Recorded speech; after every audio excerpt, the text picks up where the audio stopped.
فرمایا جہاں ایک بے نمازی ہوتا ہے آسے پاسے کے 40 گھروں تک نحوست جاتی ہے، تو اندازہ لگائیے جہاں جس گھر میں ایک بھی نماز پڑھنے والا ہی نہ ہو وہاں برکتیں کہاں سے آئیں گی؟ اس کے لیے کتنے تعویذ لوگے، اس کے لیے کتنے کا تعویذ کرواؤ گے، کتنے ختم پڑھاؤ گے؟ جہاں ایک گھر میں نماز پڑھنے والا بندہ ہی کوئی نہ ہو، جہاں روز قرآن کو کھولنے والا کوئی نہ ہو، اس کے لیے کتنی دعائیں کراؤ گے، کتنے تعویذ دو گے؟ اور ناظرین وقار، میں اپنی ماؤں بہنوں سے بھی اسپیکر کے ذریعے کہنا چاہوں گا، آپ سے بھی کہتا ہوں، اپنی خواتین کو سمجھایا کرو کہ یہ ہر کس و ناکس اس قابل نہیں ہوتا کہ اس سے دم کراؤ، اس سے تعویذ لو، اس کے پاس جا کے بیٹھو۔ شرعی پردہ بھی شریعت نے رکھا ہے، اس کا بھی کچھ لحاظ کر لینا چاہیے۔ ہم ان چیزوں کو کوئی چیز ہی نہیں سمجھتے،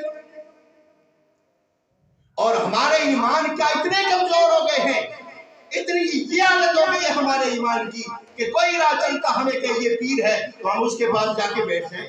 یار کچھ خدا کا خوف بھی ہونا چاہیے، کچھ اس کی ذات پر بھی یقین ہونا چاہیے۔ ہاں سے نہ ہوئی تو نہ جی فلاں نے جادو کرا دیا ہے، فلاں نے تعویذ کرا دیے ہیں۔ ساری دنیا کو بس یہی کام ہے، تجھے تعویذ کراتے رہے، دوسرے تعویذ کراتے رہے، اتنے نکمے لوگ۔ اور پھر یہ لوگوں کے ذہنوں میں ڈال دی گئی۔ یاد رکھیں، اپنی خواتین کو یہ بات سمجھائیں، اپنی بچیوں کو، اپنی بیویوں کو، اپنی بیٹیوں کو، کہ ہر کس و ناکس کے پاس نہ جایا کرو، اور ویسے بھی کسی غیر محرم کے ساتھ بیٹھنے کا، اس سے دم کروانے کا کوئی شریعت نے اجازت ہی نہیں دی۔ اور پھر ایسے پیشہ ور لوگ ہماری بستیاں اس سے پاک ہیں اور ایسی رسومات کو نہ آنے دے۔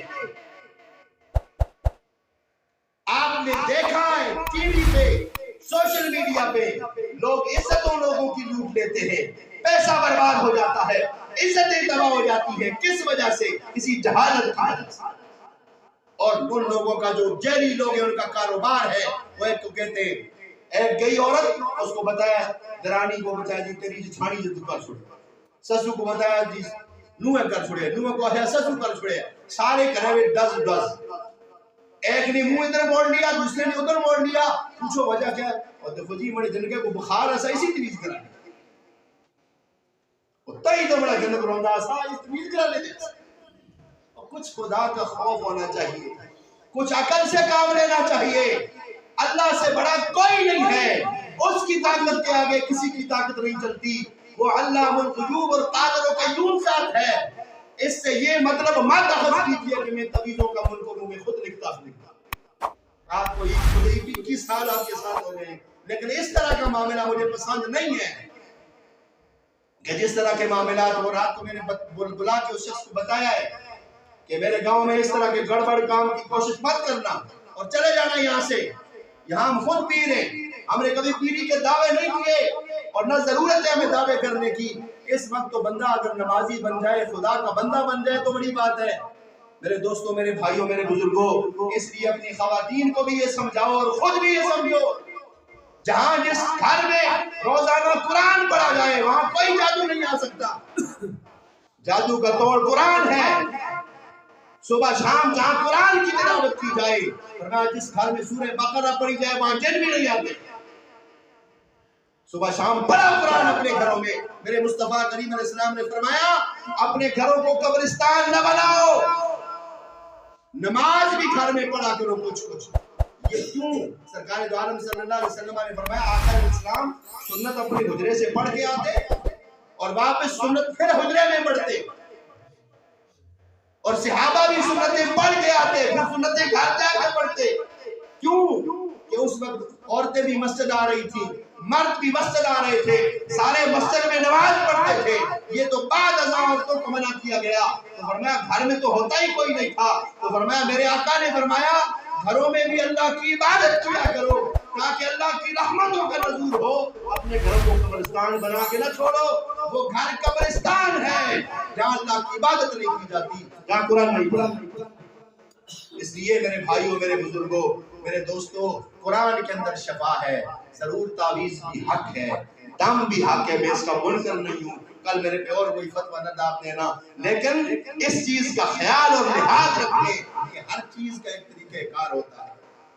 اور پھر جتنی مائیں ہیں میری ان سے گزارش ہوگی کہ خدا کے لیے دوسرے کے پاس دم کرانے کے لیے جانے سے پہلے خود بھی تو پیغمبر کا دم لیا کرو۔ وہ ہم سارے مسلمان ہیں، قرآن عظیم الشان کی اگر کسی کا بچہ بہت زیادہ روتا ہو نا تو تیسرا کلمہ پڑھ کے پھونک دیا کرو۔ اور سورہ فاتحہ کا ایک عمل آپ کو بتا دوں، کھلے اجازت ہے سب کے لیے، میں کوئی پیر شیر نہیں ہوں اپنی سمجھ نفیری کا دعویٰ کر رہا ہے، لیکن ایک کھلا عمل ہے اللہ کے قرآن سے۔ سورہ فاتحہ شریف کو جو بندہ روزانہ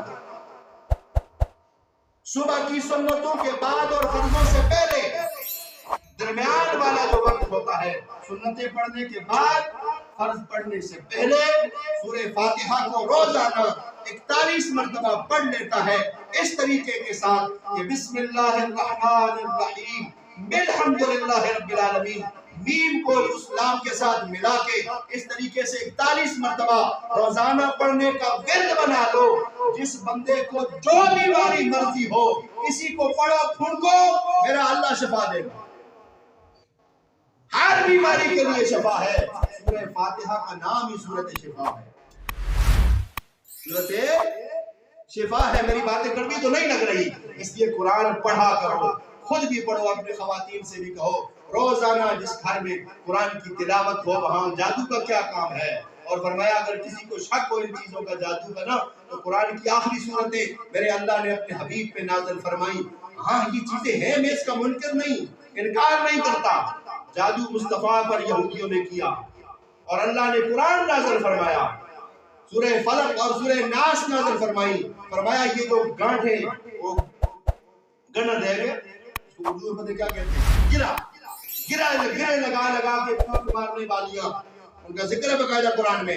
تو کہا وہ ایک ایک گرہ کھولتے جاؤ، قل اعوذ برب الناس، پھونک مارتے جاؤ، مالک الناس، الہ الناس، من شر الوسواس الخناس الذي يوسوس في صدور الناس من الجنة والناس، فرمایا۔ اور یہ چار جو ہے کل فرمایا یہ پڑھ کے اپنے گھر میں دم کر کے، کسی گھر میں جادو کا خدشہ ہو فرمایا 4 کونوں میں بھی ڈالو پانی، خود بھی پیو، پڑھ کے پڑھو۔ یہ کس لیے ہے؟ اس لیے میرے دوستوں، میرے بھائیوں، میرے بزرگوں، جہاں جہاں ضرورت پڑتی ہے، کوئی بڑا معاملہ ہوتا ہے، پرہیزگار شخص کے پاس بندہ جاتا ہے، جانا چاہیے، اچھی بات ہے، لیکن کم از کم وہ جانے کے قابل تو ہو اور خود نماز کا پابند تو ہو، شریعت کا عمل تو ہو۔ یاد رکھنا یہ بات کلیئر کٹ ہے، یہ ہم پہ الزام ہے کہ یہ کہتے کہ فلاں فلاں فلاں، ہم کسی ایسے شخص کو نہ ولی مانتے ہیں نہ پیر مانتے ہیں کہ جس شخص کا شریعت کے ساتھ تعلق نہ۔